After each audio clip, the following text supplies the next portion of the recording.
Today we discuss the state of Zimbabwe's democracy, the economy, foreign interference, and the moral responsibility of leadership. Our guest believes that Zimbabwe, once called the breadbasket of Africa, can rise again. But first we must confront hard truth about where we are and how we got here.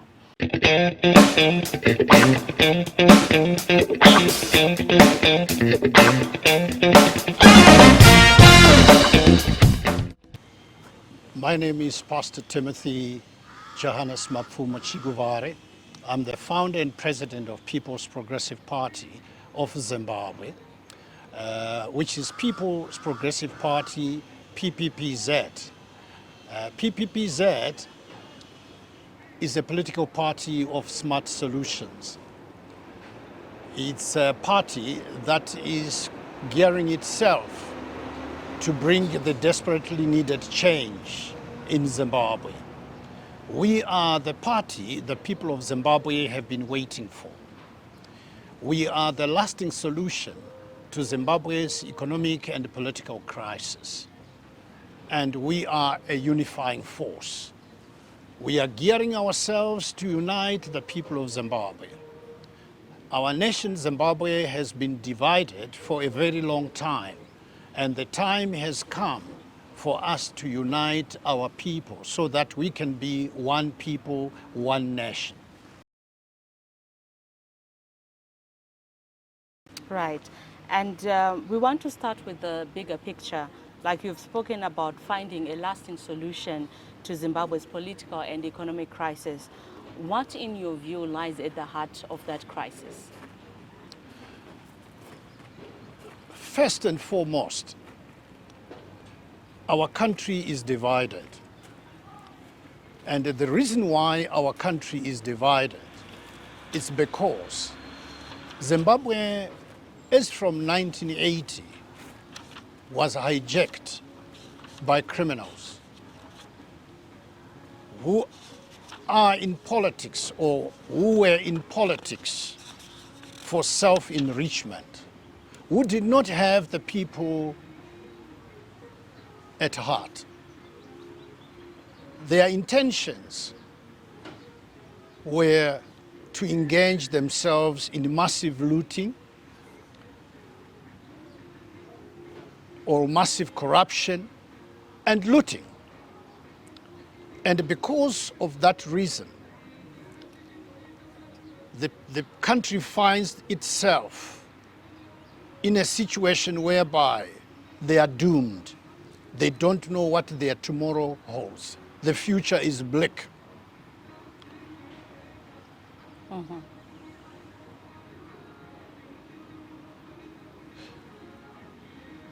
It's unfortunate that our people have been domesticated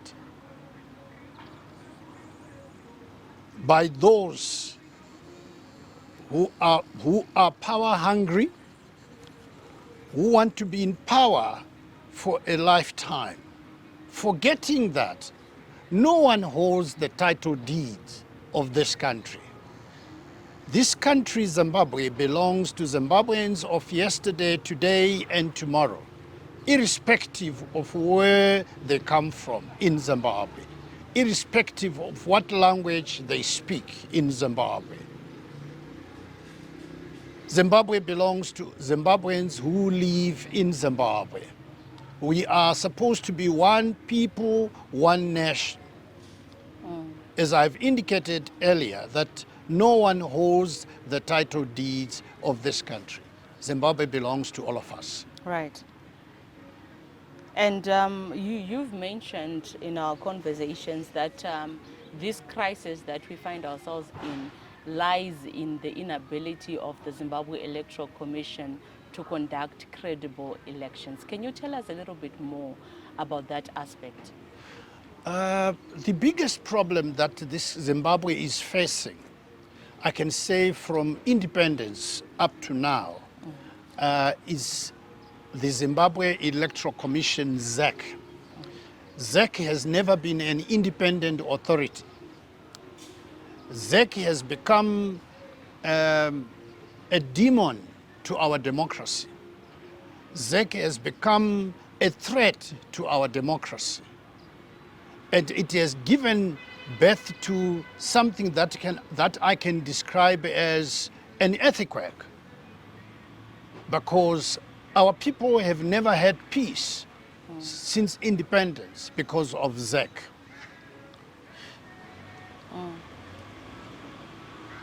A true government is mirrored by conducting a free and fair election process where citizens choose their leaders without any intimidation from government or from any other political party. Right. And the challenge we are facing as from independence, ZEC has become an arm of the ruling party. It's remote controlled. I can give you a very good example, which no one will dispute. If you look at all the commissioners of ZEC, you find that all these commissioners of ZEC, they are children, sons and daughters of high-profile public figures in ZANU-PF. Some are Politburo members. The son of Mr. Paul Mangwana, a Politburo member, a daughter of a vice president, Mohadi, is a commissioner in ZEC. And a son of Paul Mangwana is a commissioner of ZEC. There are quite a number of them. If we are to go to ask ourselves, who is the chairperson of ZEC?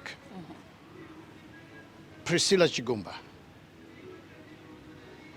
In ZANU-PF, we had a Politburo member, Christopher Chigumba.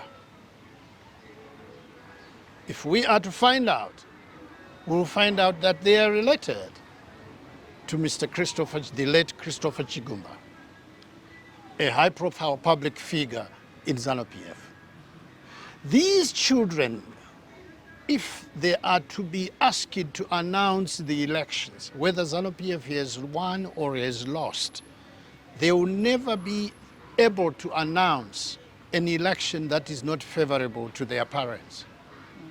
And we all want to know why particularly the children of senior ZANU-PF leaders in ZEC. Right. What are they doing in ZEC? Why are they supposed to be in ZEC? Who recommended them to be in ZEC? So you believe they are in there to pursue the interests of ZANU-PF? ZANU-PF. Okay. And where in Africa is that happening? Where in the world is that happening? Those who are supposed to be judges, whether it's a soccer match, whether it's a commission, Right. they must be representing an independent authority. But ZEC has never been an independent authority. Right, and tied to that, you also mentioned the aspect of judicial independence, and you are saying that we have a challenge in our judiciary that has contributed to some of these challenges that you have spoken about, the issue of people's power being hijacked by those engaging in massive looting, in that people have been domesticated. Do you believe that the weakened judiciary equals a weakened democracy? I have been advocating for a very long time that a weakened judiciary translates into a weakened democracy. The nation must have confidence in the judiciary. And if the judiciary is remote controlled by the ruling party, if the judges are being politically appointed and are being given instructions as to what to do with certain cases, and if the judges are afraid of certain politicians, there's no way we can have justice in the country. Right. Judges are not supposed to associate themselves with dubious characters. Judges are people who must give direction, because the judiciary is the pillar of our democracy. Right. So the judges, they represent the people. They are there for the people. And there's no way judges can be one-sided. Judges, if they discover that they are now being remote controlled, they are now being forced to do what they are not supposed to do, because of their credentials, because of their track record, they will resign. Because they must be afraid of tomorrow. Because I always say it to leaders, not only in Zimbabwe, Right. that power is not permanent. Tomorrow is a mystery. If you are a judge, whether you're a Chief Justice or you are a Judge President, you must know how important your position is to the citizens. Right. So how do we rebuild that? How do we rebuild an effective, independent judicial service in Zimbabwe? Right. I have always been saying our people in Zimbabwe have been domesticated. And when I talk about our people, I'm not only talking about ordinary citizens. The judiciary is also included, because they are controlled. They know they have a boundary.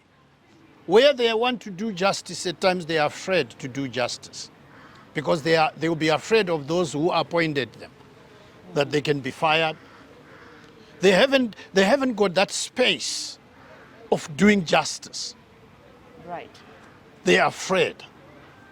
And when we talk about the people of Zimbabwe being domesticated, we have to educate our people that they must now know what belongs to them. Right.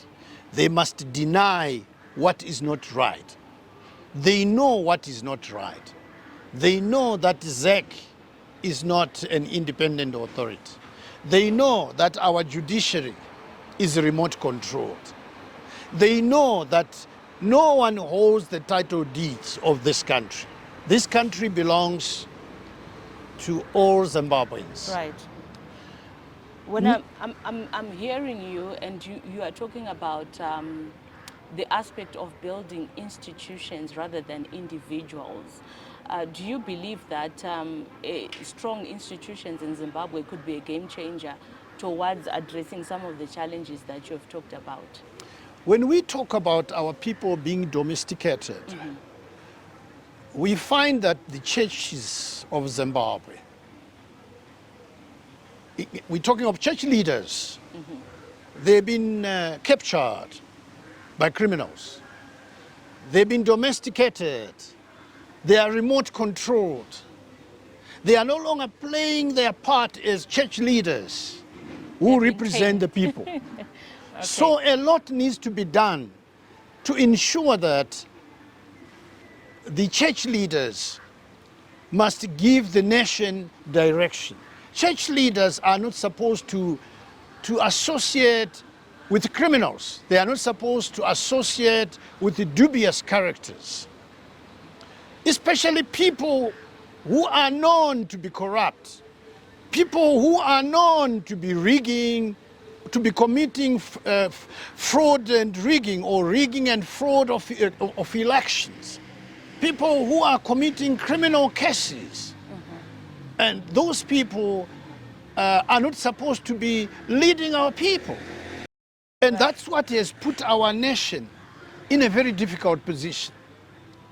Today, we are faced with a very difficult situation when we look at the future of our youth. Right. Tell us more about that. They are doomed. They don't even know what tomorrow holds, because those whom they respect, whom they see as their fathers, have lost their identity. Those who are supposed to be mentors to them, who are supposed to be role models to them, they've lost their identity. Right. A good example: how many of the middle class, the young people, the youth, who are in neighboring countries in search of greener pastures. Some of them, they cannot afford passports, because where they are coming from, there's no industry, there's no work, Right. and they are expected to pay an amount that is close to $200 for a passport. In a nation where there's no employment, if I am to be a president, I would change the price of the price of a passport, Right. so that the nation can afford passports. Because these people, they are not working. Right. They have no employment. These are our youth. When they look at it, they ask themselves questions. We have a president in our country. We have ministers in our country. They know there is no employment in our country. Me, I'm a youth. I've never worked anywhere. Some, they've graduated 10 years ago, they've never seen a pay slip. Right. Some, they've graduated 20 years ago, they've never seen a pay slip. They've never been employed anywhere, but they cannot afford a passport. They're expected to pay $170. Where do they get the $170 when they've never worked? Right. If I were to be a Minister of Home Affairs, I would say, first applicant for a passport free of charge, because that person has no job. The senior citizens, they must not pay for a passport, because they are not employed and they don't have a pension. There's no old age pension in our country. Right. Such people are not supposed to pay for a passport. Going back to the issue of our youth, in a normal democracy, our youth are supposed to have a say as to how their economy must be managed, Right. as to how their government or their country must be governed. Right. Because those are the future leaders of the nations. When they are being mentored, they will be learning. But they cannot learn from evil doing. They cannot learn from leaders who are committing offenses. Right. So these are the challenges that our people, our youth are facing. As we speak, as I'm speaking right now, we have a big number of our youth who are dying in South Africa. They are not allowed to enter hospitals because they are Zimbabweans. They didn't want to go into neighboring countries. They didn't want to go look for greener pastures in neighboring countries.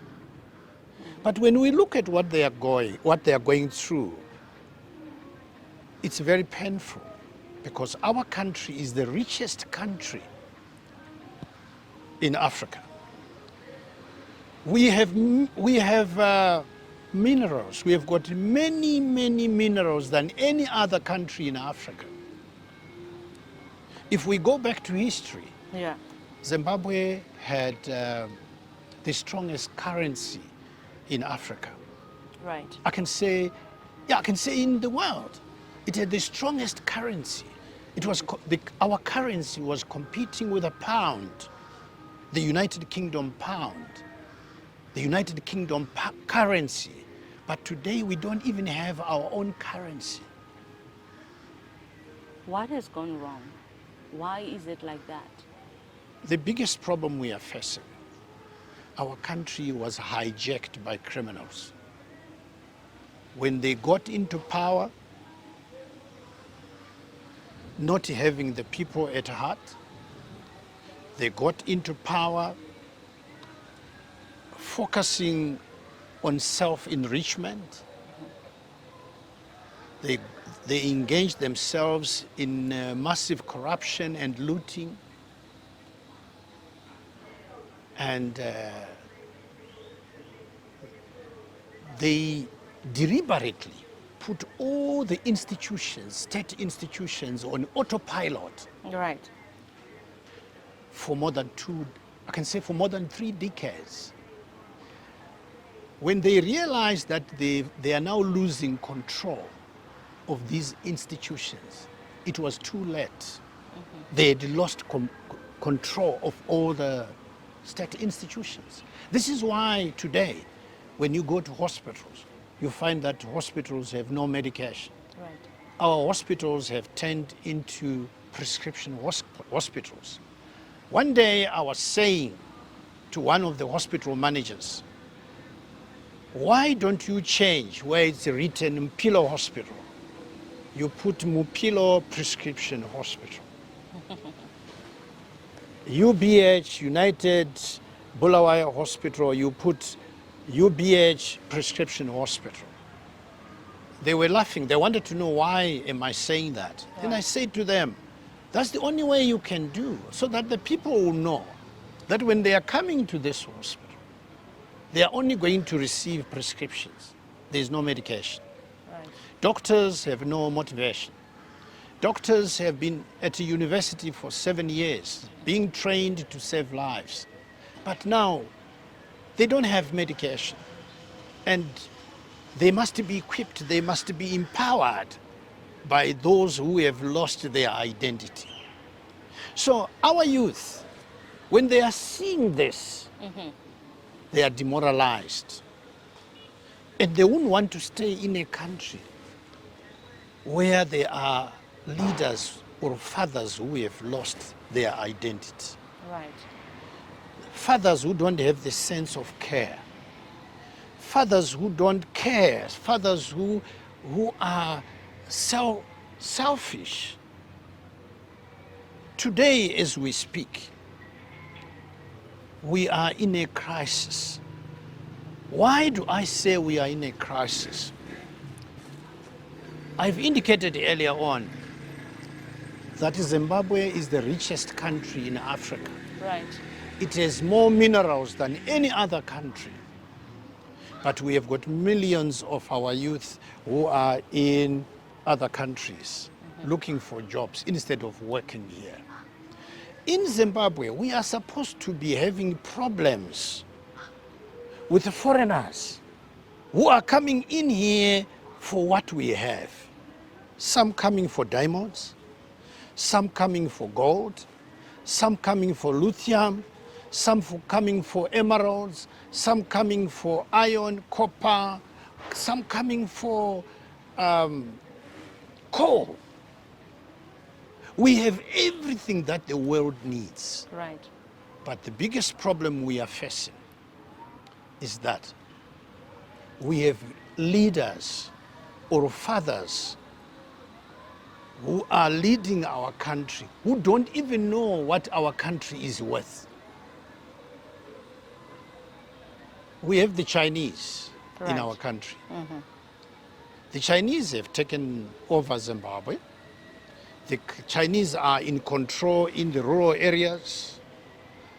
They are actually leaders there. The chiefs don't have a say. They can't rebuke the Chinese. The chiefs, they have no power anymore. The Chinese are doing whatever they want in our country. When I look at that, it's a crisis. It's like an earthquake has occurred in our country.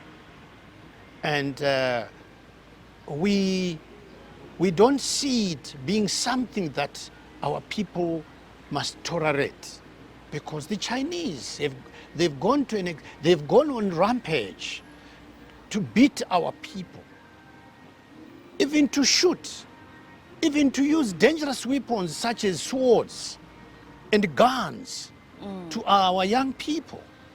And our young people have lost confidence in the leadership of our country. To them, they are saying our fathers have lost their identity. We don't have fathers anymore. Right. And because of that reason, we are faced with a situation whereby we don't have a currency whereby we can say we have our own currency which we can use to survive. We are surviving on other nations' currency. We are surviving on a rand because we have got children who are in South Africa. We are surviving on a pula because we have got children who are in Botswana. We are surviving on a United Kingdom pound currency because we have got children who are in United Kingdom. We are surviving on United States dollar because we have got children who are in America. And yet our country is the richest country in Africa. Right. And we don't have a currency. Okay, thank you so much for that. I want to bring you on that same note of the US dollar. You've mentioned on numerous occasions that Zimbabweans committed suicide using the US dollar. What exactly do you mean by that? First and foremost, the government must have a Minister of Finance who is capable of helping the nation, preventing a crisis like the crisis we are having today. Zimbabwe was not supposed to use a foreign currency because we are a rich country. Right. What do I mean? What I mean is every mineral in this country is supposed to go via Reserve Bank. Every mineral is supposed to be well documented before it leaves the country. Right. Then it gets paid for by whoever is buying that mineral. The foreign currency come into our country. Then that foreign currency will be kept by the Reserve Bank, not going via black market. Right. Black market is for criminals. That's why it's called black market. If we go back to history, no mineral was going via black market in this country. Every mineral used to go via Reserve Bank. Right. And then it gets well documented. And then the sale is approved by the Reserve Bank. Right. Today we don't have a functioning Reserve Bank. We have,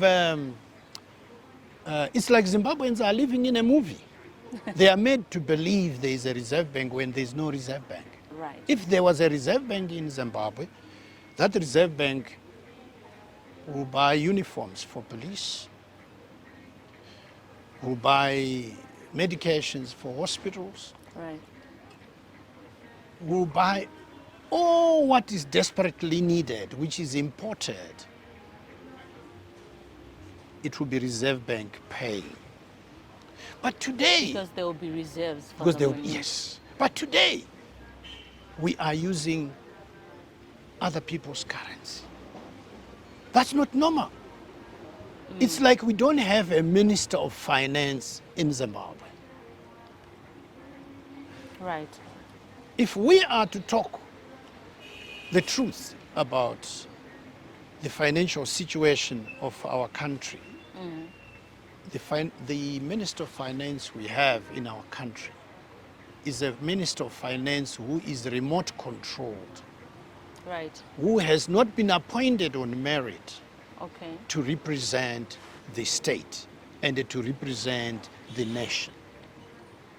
This is why I am saying it was suicide for the people of Zimbabwe to use a United States dollar because it has no value in our country. Right. You spoke about the black market. You spoke about the black market deals in our mineral resources. And on your platform, I've also seen you speaking about it as a high treason. Could you elaborate on what you mean by that? The minerals we have in this country, they don't belong to a political party. They belong to the people of Zimbabwe. The people of Zimbabwe must benefit. Those are the beneficiaries. They must benefit from the minerals of their country. Whatever money comes into the country from the minerals we have that have been sold outside, that money must benefit the people of Zimbabwe, irrespective of which political party they are affiliated to. Right. They are people of Zimbabwe. It doesn't matter whether it's a colored, black, white, Indian, they are Zimbabweans. They must all benefit from the minerals we have in Zimbabwe. When minerals are leaving the country, in a manner the minerals are leaving the country today, it tantamounts to high treason. If we go to countries like China or Asian countries, leaders who allow such things to happen, if they are convicted, some they will be in prison for life, some they will be sentenced to death because it's a high treason they are committing. They are tampering with the future of our people. They have a duty. They've been entrusted with the powers to manage the affairs of the people of Zimbabwe and of our youth, our children, but they have failed to do that. They are allowing minerals to leave via black market. Right. We are not supposed to have a problem with currency. When I'm talking about having our own currency in this country. Look at South Africa. South Africa hasn't got more minerals than ours. But look at how their economy is. They've got a stable economy. Right. Look at Botswana. It has got only diamond and beef and tourism and goats. But how many minerals do we have in Zimbabwe? Right. That's very serious. How many of our youth, middle class, are out of the country because we don't have jobs for them? And how many people are dying in hospitals because there's no medication? The leaders we have in our country must take stock, must go back to the drawing board before they get into trouble, because they are committing high treason Right. by allowing the Chinese to take what they want. There's no accountability. And that's very serious. I've always been saying to leaders, not only the Zimbabwean leaders, they must know power is not permanent. Right. They must know tomorrow is a mystery. Unexpectedly, change will happen. They will have questions they will not be able to answer. They must leave power with dignity. Deborah, now we're talking about, the recent issue that has been happening is the extension of the presidential term limit to 2030. I mean, given all this that you have talked about, what is your view concerning that? Well, the extension of the presidential term is something that this is why I said that the people of Zimbabwe have been domesticated. There are things that they must see for themselves and be able to make their own decisions. They don't need anyone to influence them to say no. Why do I say that? In all the elections that we have had in Zimbabwe, we have all discovered that, or we have all witnessed that those elections were not credible, free and fair elections. Fraud and rigging was happening. I can go back to the 2008 election. It happened, and it was witnessed by observers and other foreign journalists also were in the country. I can give you an example. The one who was chairing ZAC is an I could say is a war veteran. Right. He kept the results for almost a month without announcing the results of presidential results. And that alone is a sign that the challenges we are facing did not start now. They Right. started a long time ago. Okay. And in this interview, I also have every reason to blame former President Thabo Mbeki, who came here because he is also ZANU-PF. ANC is an alliance of ZANU-PF. ZANU-PF is an alliance of ANC. Election fraud and rigging had taken place. But he came here to support ZANU-PF.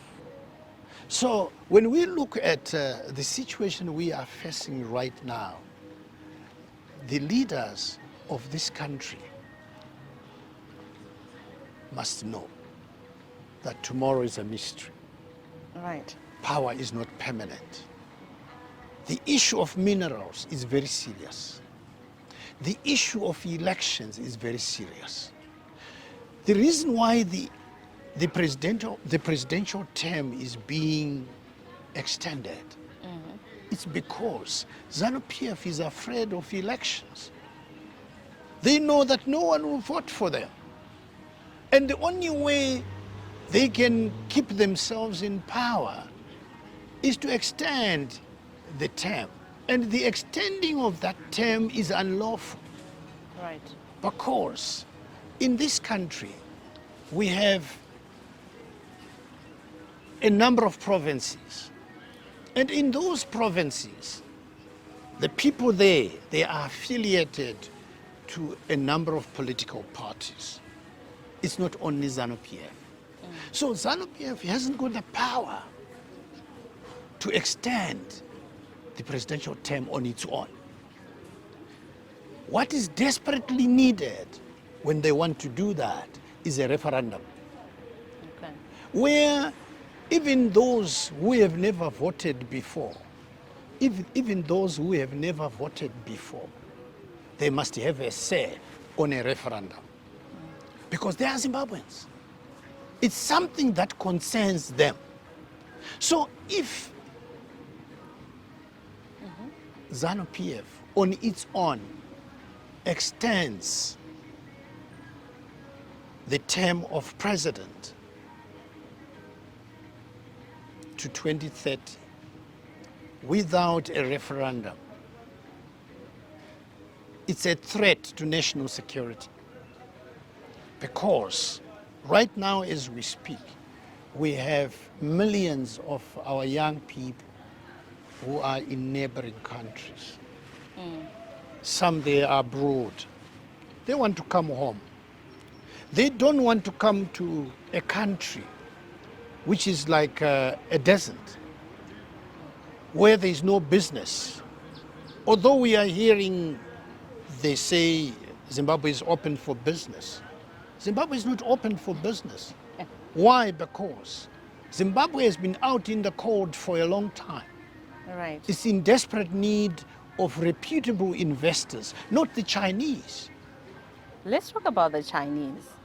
You have spoken passionately about those, and you have said that having the Chinese, you have said the Chinese are celebrating our stupidity. What kind of damage are you referring to? The Chinese have gone on rampage to take whatever they want in our country. They are in control of the country. Right. They can do whatever they want in this country. They are in rural areas where they are causing damage, and the damage is irreparable. They are killing our people. And they are taking lithium to China in big bags, in trucks. There's no accountability. Right. No one knows how much copper is in lithium. No one knows how much gold is in that lithium. No one knows how much tin is that lithium. The list is endless. Right. When we So talk in there's terms, no accountability there's no whatsoever. accountability. That's a high threshold. Right. The acts are treasonous. There's no doubt about it. We as Zimbabweans, we have a right to speak what we see that is not right. Those who are allowing the Chinese to go on rampage, to do whatever they are doing, they are committing treason. I may not be there myself when change happens, but those who will be there, some are keeping records of what's happening. Right. Zimbabweans are not stupid. We have got very educated people in this country. Some are taking record of what's happening. Probably the biggest challenge with people right now is that this resource that we have, most of it is not really finite. Like it's depleting and it's going. There's no sustainability in terms of what they are doing. And as the minerals are going out, there is no corresponding development that is taking place within the country, which I think people are finding it as a bit of a situation for them. As a president, should you be given the tongs of power right now, what would be your immediate actions in remedying this? Well, the first thing that I would do, if I am in a position like the position the current president is right now in this country, and being the president or the new president of Zimbabwe, Right. is to turn around. I'll ensure that I turn around this country to its former glory within 6 to 10 months. The first thing that I'll do is to change the domestic and foreign policies of the country. Right. We have very harsh and dangerous policies, both domestic and foreign policies. Tell us about that. The first one is about investors. A reputable investor, from a rich country, is coming into Zimbabwe only to be told that if you want to invest in this country, 51% of your investment will belong to the government. But wasn't that act revoked, the Indigenization Act? Well, there's so much damage that it has caused. And people have lost, the investors have lost confidence in the entire system. Especially when a country which is as rich as Zimbabwe has got millions of the middle class or working class in the diaspora. So if I am to be the next president who can be in power, let's say next week or today, I'll change the domestic and foreign policies of the country. There's a lot of things that I'll change. I'll give power to the people. In this country, there's no power to the people. The country is being ruled in mafia style, where there's no, I can't say there's no democracy. I can say there's no democracy, and there is no freedom of speech. And you find that the state it's like a cat and rat with journalists, with lawyers, And some lawyers are leaving the country to go to other countries because they are failing to do their work here. Right. So there is a lot that has to be done by a new government when we talk in terms of taking the country back to its former glory, where the country will have investor confidence, where investors will have confidence in our country, Right. or in our country's leadership. And when people come to Zimbabwe, hearing that Zimbabwe is the richest country in Africa, and then they go to their hospitals, they find that there's no medication. And then they ask salaries of doctors, they ask salaries of nurses and teachers. You know, it's a mockery to our people when you hear how much they are earning. See, and this is a rich country with more minerals than South Africa.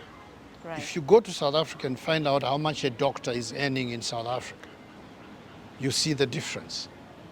And ask how much a nurse is earning in South Africa. And you ask how much a teacher is earning in South Africa. And you compare with teachers, nurses, and doctors of Zimbabwe, and Zimbabwe is the richest country in Africa. You can see that something is totally wrong. The huge gap that is there. All right, and I just want to move on, because you mentioned that people must be given the power. What role do you think should be played by the young people, as well as the labor movement, in reshaping that Zimbabwe, that new Zimbabwe that you envision to see? Zimbabwe is, like as I've indicated to you, that Zimbabwe, democracy is under arrest in Zimbabwe. The young people, the youth, they are supposed to be very close to leaders so that they are mentored. Same applies to the trade unions. Today, the trade unions, they are doomed because there's no employment. There are no industries. I can give you an example of big companies which used to employ a lot of people. Dunlop was one of them. And there's a company in West Nicholson that used to produce tinned beef. It's no more there. Dunlop is no more there. National Blanket, Marine Towers. The list is endless. So trade unions are doomed. All what they know is that the country is being run by a mafia. And themselves as trade unions, who are supposed to have a say as to how their country must be governed, they've been denied that opportunity. Same applies to the youth, the young people. They are supposed to be allowed to have a say as to how their country must be governed, as to how their economy must be managed. When we talk of economy, we're talking about the minerals.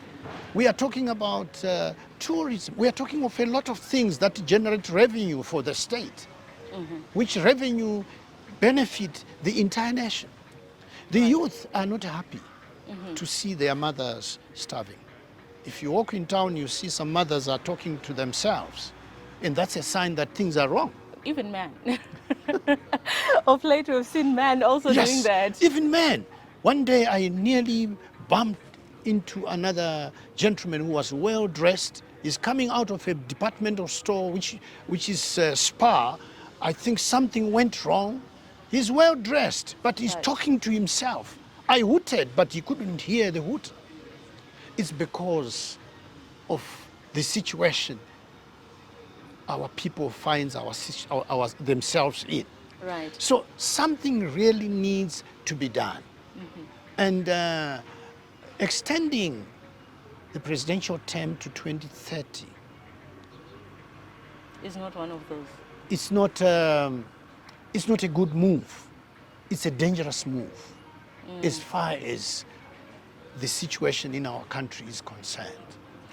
There are a lot of problems which are supposed to be resolved first, and before that can be done.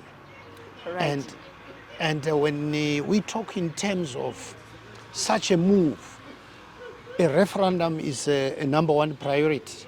And if you leave out these people and don't consult them, they revolt. And no one wants a revolt. No one wants an uprising. Zimbabweans are peace-loving people. So we want our people to be treated with respect. Give power to the people. Then the people decide. Let the people choose their leaders without any intimidation. When ZANU-PF is extending a presidential term to 2030, it tantamounts to intimidation. That's how I see it. It tantamounts to intimidation because people are not being consulted.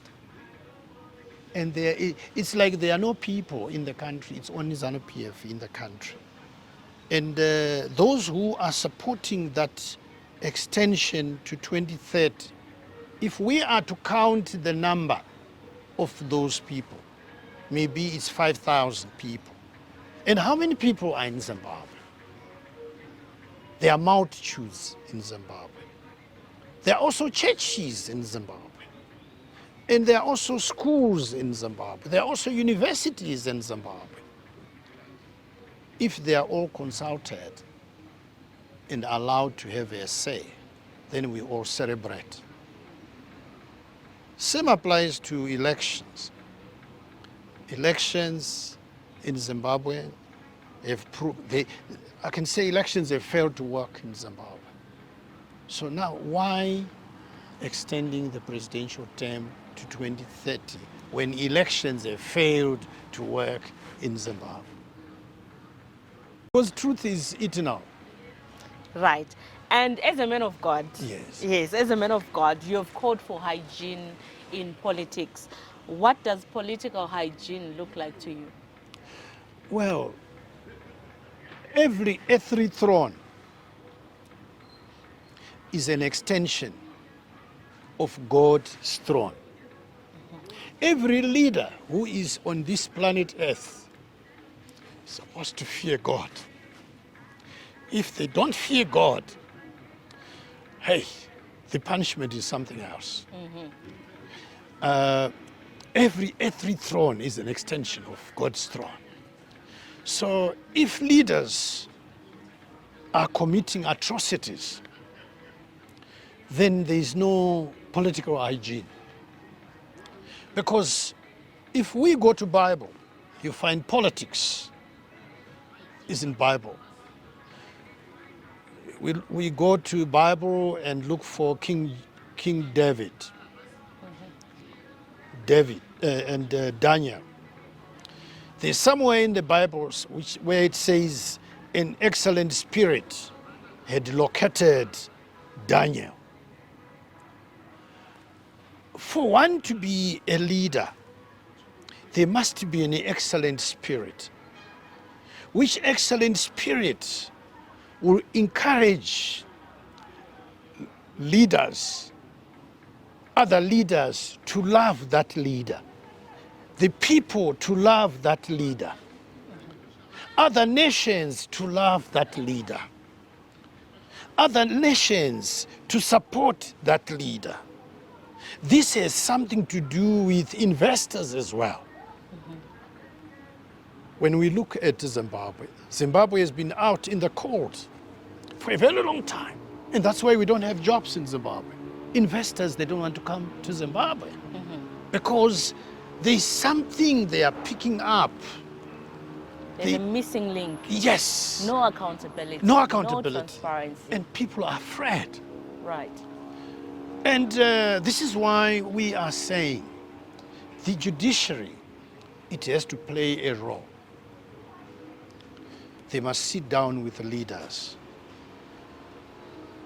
to give them direction, not to rebuke them as such, but to brainstorm certain issues, to share with them where the country is going, so that tomorrow, the same judiciary which I have described or I've explained earlier, where I said a weakened judiciary translates into a weakened democracy. Right. Who are there in that judiciary? Who is heading that judiciary? What is your position? The judiciary is a pillar to our democracy. There are a lot of things that, or a role that judiciary can play. Mm-hmm. The church leaders, those are some of the fathers we are saying they've lost their identity, because those are the people who are God's generals, bishops, apostles, pastors. Those are the people who can sit down with the president and say, Mr. President, we have summoned you here because you are getting lost. They mustn't be afraid of a president, because a president is supposed to be a servant of the people, who must not associate whatsoever with the dubious characters, who must represent the people, irrespective of their affiliation, whether they are affiliated to an opposition, whether they are white, black, Indian, colored. The president must be somebody who is easily accessible, who is representing everyone in the country, must love everyone, and must judge better than the judiciary. Now, if a president doesn't show love to his people, then they will demand, the people will demand to say we are in desperate need of a selfless, loving, and caring president. So we are saying, as God's generals, our people have a right to have a say as to how their country must be governed, as to how their economy must be managed. Mm-hmm. Our people, the Christian community, they all know, it's in the Bible, that every earthly throne is an extension of God's throne. Whoever is in power, being a president or a minister, they must rule righteously. There must be righteousness. If there's no righteousness, then that country is in trouble. We are in this crisis in this country because of management crisis. And a lot needs to be done. Our people have been domesticated. We must free them from captivity. That will be the first thing that I'll do if I am granted the opportunity by the people of this country to be their president, to be their servant. The first thing that I'll do is to free them from captivity, which they are in right now, and give power to the people. When we look at this, we have every reason to say Zimbabweans are victims of misplaced priorities. There's a lot of money that is being used on useless things which do not benefit our people. And yet, Zimbabweans are living in a situation like this. And they are living in sewages. Even their laundry is sewage smelling. And they eat supper, lunch, and breakfast whilst sewage is flowing outside. Zimbabweans are victims of misplaced priorities. The other big problem that makes us to say Zimbabweans are victims of misplaced priorities is that there's a lot of money that is being spent on motor vehicles, which motor vehicles are being given to people who have no role to play in changing the lives of our people.